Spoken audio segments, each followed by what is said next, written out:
नवनीरदाभात पीताम्बरादरुणबिम्बफलाधरोष्ठात् स्वर्णेन्दुसुन्दरमुखाद् अरविन्दनेत्रात् कृष्णाद् परं किमकात्वमहं न जाने ध्येयः सदा परिभवाग्नमभीष्टदोहम् तीर्थास्पदं शिवविरिञ्चिनुतं शरण्यं भृत्यातिहं प्रणतपालभवाब्धिपूतं वन्दे महापुरुषते चरणारविन्दं वन्दे महापुरुषते चरणारविन्दं।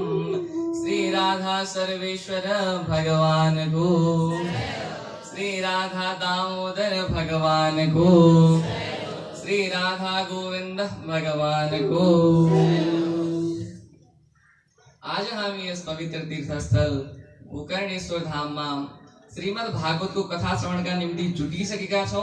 अन्य क्षेत्रे कृतम पापम तीर्थ क्षेत्रे विनश्यति, तीर्थ क्षेत्रे कृतम पापम वज्रलेपो भविष्यति। हामीले अरु क्षेत्रमा गरेको पाप चाहिँ यो बागमती नदी को तट में रहेको भगवान को साक्षात स्वरूप गोकर्णेश्वर अवतार को साक्षात स्वरूप यो गोकर्णेश्वर धाम में विनाश हुन्छ भने हामीले यहाँ गरेको पाप चाहिँ के हुन्छ, कुनै क्षेत्रमा गएर